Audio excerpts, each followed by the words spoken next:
Hello football lovers, berjumpa lagi dan lagi dengan Kakak Spasi. Kali ini Kakak sudah menyiapkan berita-berita terupdate seputar dunia sepak bola untuk kalian semua. Selamat menyaksikan.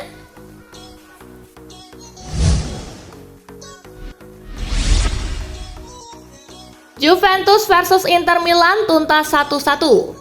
Pertandingan digelar di Allianz Stadium. Inter coba mengambil inisiatif serangan sejak menit awal. Namun malah Juventus unggul duluan lewat Dusan Vlahovic pada menit ke-27. Down, lovely cutback and Lautaro Martinez menyamakan skor 6 menit setelahnya. Thuram with the ball in, Lautaro Martinez. Laga derby de Italia tuntas dengan skor 1-1.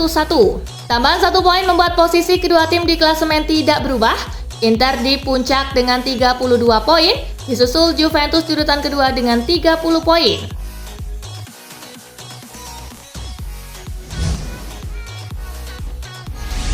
AS Roma versus Udinese, Giallorossi menang 3-1.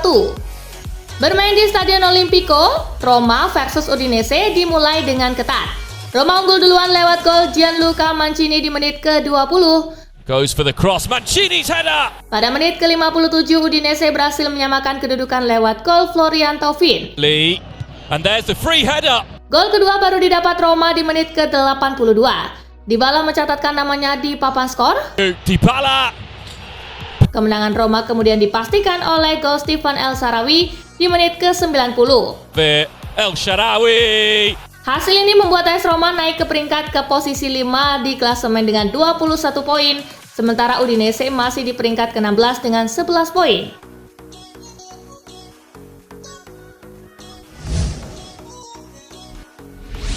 Cadiz versus Madrid menang 3-0, Los Blancos ke puncak klasemen.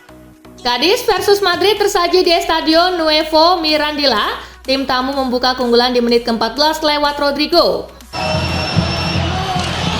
Rodrigo kembali mencetak gol selepas jeda. Ia menggandakan keunggulan Madrid di menit ke-64. Jude Bellingham kemudian turut mencetak gol ketiga Madrid di menit ke-74. Madrid mengakhiri laga dengan kemenangan 3-0. Hasil ini membawa Madrid ke puncak klasemen dengan 34 poin, sementara Cadiz di urutan ke-16 dengan 10 poin.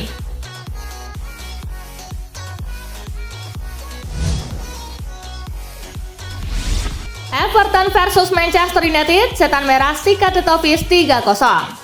Bertanding di Stadion Goodison Park, Manchester United membuat gol cepat ke gawang Everton lewat gol salto Alejandro Garnacho di menit ketiga. Below with the ball in the overhead. Oh! Di babak kedua, 2 gol tambahan bisa dicetak oleh MU. Penalti Marcus Rashford di menit ke-52 Rashford's comprehend. dan gol dari Anthony Martial di menit ke-75 memastikan laga berakhir 3-0. There's lovely ball, Martial to finish it. What a finish. Hasil ini membuat MU naik ke peringkat ke-6 dengan 24 poin, sementara Everton terbenam di peringkat ke-19 dengan 4 poin.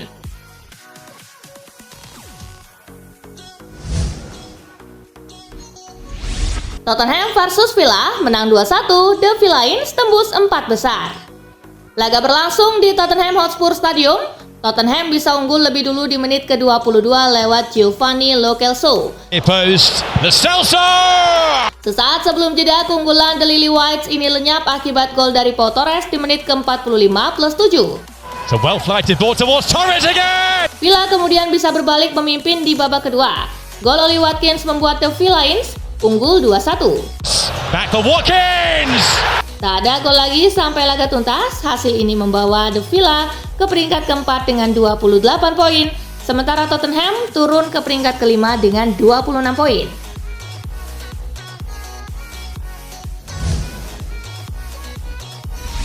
Calon klub penyelamat Aaron Ramsdale. Posisi Aaron Ramsdale di skuad inti Arsenal bisa dibilang sudah lengser. Di tengah situasi tersebut, muncul klub Liga Inggris yang hendak menyelamatkan karirnya. Diungkapkan oleh Daily Star, muncul inisiatif dari Wolverhampton untuk menyelamatkan karir Ramsdale. Wolverhampton kabarnya ingin melayangkan proposal penawaran di bursa transfer musim dingin 2024 dengan status pinjaman berdurasi singkat. Namun Arsenal kabarnya hanya mau melepas Ramsdale di musim panas 2024.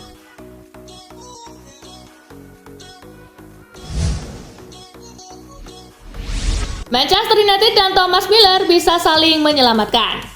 Belakangan ini mencuat rumor yang menyebutkan Manchester United ingin mendatangkan Thomas Müller. Kalau sampai terjadi, kedua belah pihak bisa saling menyelamatkan. Müller punya opsi perpanjangan kontrak 1 tahun. Meski begitu, tidak ada tanda-tanda bahwa keduanya akan mengaktifkan opsi tersebut. Ketidakpastian situasi inilah yang membuat Manchester United tertarik untuk menyelamatkan Müller di ujung karir profesionalnya. Di sisi lain, Manchester United berharap kedatangan Müller dengan kualitas dan pengalamannya bisa mendongkrak performa klub. Dengan kata lain, Manchester United juga perlu diselamatkan oleh sang pemain.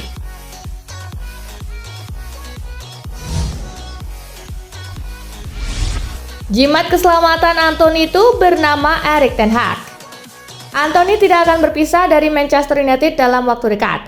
Sang pemain masih diberikan kepercayaan oleh Erik ten Hag sehingga situasinya saat ini masih sangat aman. Hal itu tidak lepas dari andil Erik ten Hag. Ia percaya bahwa Anthony bisa jadi pemain bintang di Manchester United dengan terus memberikan menit bermain yang cukup baginya. Dengan kepercayaan yang begitu besar diberikan kepada Anthony, ia harus segera membuktikan bahwa dirinya layak diberi kesempatan.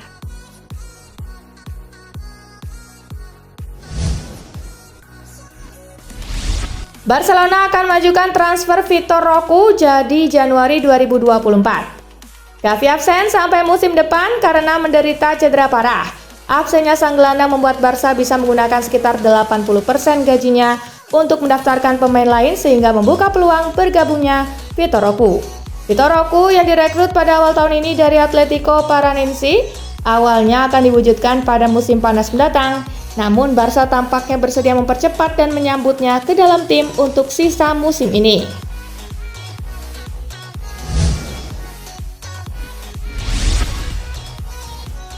Bikin Fabio Grosso terluka, fans Marseille dijatuhi hukuman penjara. Pendukung Olimpik Marseille dijatuhi hukuman 4 bulan penjara menyusul insiden yang membuat pelatih Olimpik Lyon, Fabio Grosso, terluka. Menurut laporan terbaru dari media asal Prancis, L'Equipe, seorang pria berusia 22 tahun itu dijatuhi hukuman 4 bulan penjara setelah terekam kamera CCTV melempari bus Lyon. Bahkan karena insiden tersebut, Grosso harus mendapatkan beberapa jahitan setibanya di stadion dan meninggalkan bekas luka yang cukup parah. Pengadilan tidak menentukan apakah benda apa yang dilemparkannya tersebut.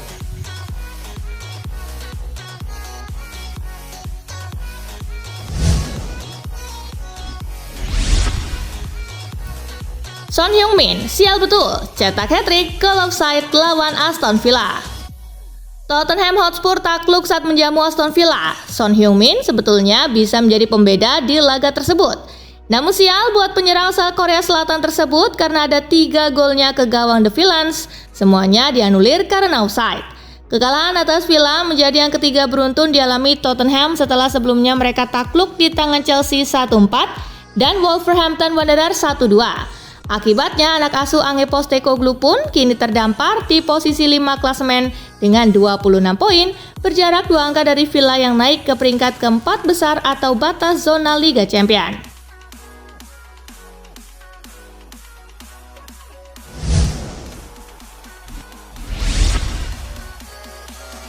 Usai Everton dihabisi Manchester United, begini reaksi Sindais. Manajer Everton, Sindais memberikan komentar terkait kekalahan telak yang diterima oleh timnya saat menjamu Manchester United tadi malam. The Toffees kalah dengan skor 3-0. Dais menilai tim arahannya sudah tampil bagus di sepanjang laga, hanya saja mereka gagal memanfaatkan sejumlah peluang untuk mencetak gol. Mereka memulai pertandingan dengan sebuah gol yang membuat kami tertekan. Mereka adalah tim yang bagus, tetapi sebagian besar penampilan kami juga bagus. Kami mencoba memadukan permainan kami, tetapi Anda harus bisa mencetak gol, ujar Dais.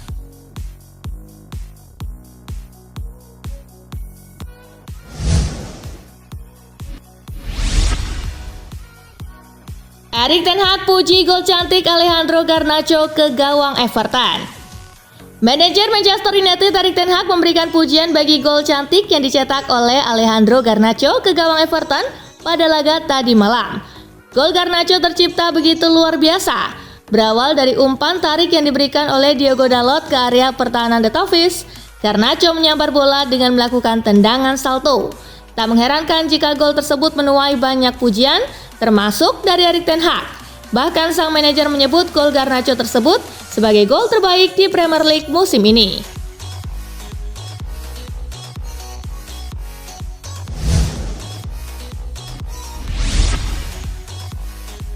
Terungkap mengapa Bruno Fernandes biarkan Marcus Rashford tendang penalti. Bruno Fernandes menjelaskan mengapa dia membiarkan Marcus Rashford mengambil penalti untuk Manchester United dalam kemenangan 3-0 atas Everton. Marcus Rashford mencetak 30 gol untuk Setan Merah musim lalu, tetapi menuju ke Goodison Park pada 2023-2024 hanya dengan 1 gol. Dia lantas mengemas gol keduanya musim ini dari titik penalti di Merseyside. Karena saya merasa Marcus membutuhkan sedikit kepercayaan diri, membutuhkan gol, Marcus juga merupakan pengambil penalti yang hebat. Saya 100% yakin dia bisa mencetak gol penalti. Ini bukan tentang siapa yang mengambil penalti, ini tentang memaksimalkan penalti, ujarnya.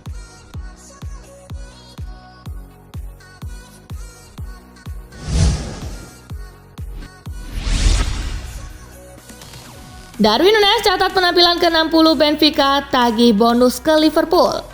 Núñez tidak mampu mengulangi performa peaknya di jeda internasional melawan The Citizen.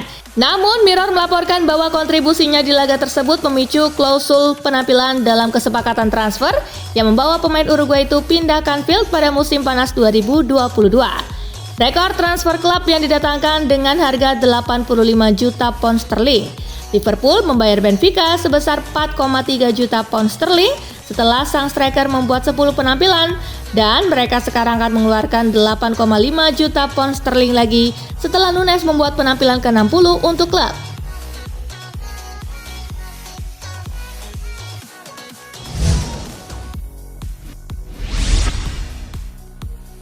Kontrak BP Marotta diperpanjang, Inzaghi, mereka pantas mendapatkannya. Steven Zhang mengumumkan perpanjangan kontrak BP Marotta hingga 2027.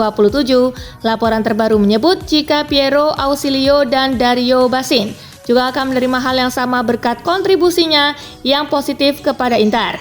Simone Inzaghi mengakui jika dirinya belum tahu tentang kontraknya, namun dia tetap menyambut kabar baik perpanjangan kontrak para direktur tersebut. Inzaghi mengaku senang dengan perpanjangan kontrak BP Marotta. Menurutnya mereka pantas mendapatkannya. Marotta sendiri dikenal sebagai sosok jenius yang berhasil membawa pemain-pemain penting ke Giuseppe Meazza dengan harga murah.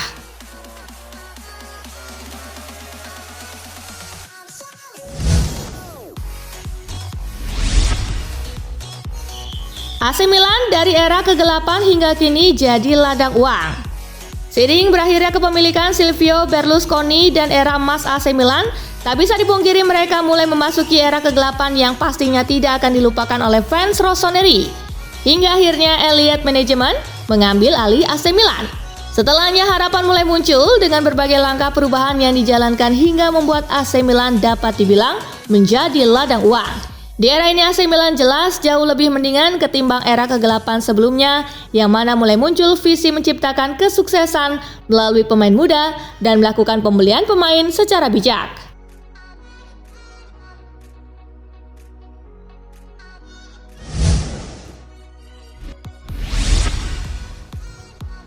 Buruan Real Madrid belum mau pindah dari Feyenoord. Santiago Giménez merupakan pemain yang sedang naik daun di musim 2023-2024. Bagaimana tidak, dia sudah mencetak 16 gol dari hanya 13 pertandingan di seluruh kompetisi musim ini. Ketajamannya mulai tercium sejumlah klub besar Eropa. Ada upaya untuk membajaknya di musim dingin 2024 seperti hendak dilakukan Madrid. Namun rencana tersebut kemungkinan besar tidak akan terrealisasi. Sang pemain dikabarkan masih nyaman untuk bertahan di Feyenoord hingga musim selesai. Dengan informasi ini, Madrid tampaknya harus mencari penyerang baru di bursa transfer mendatang.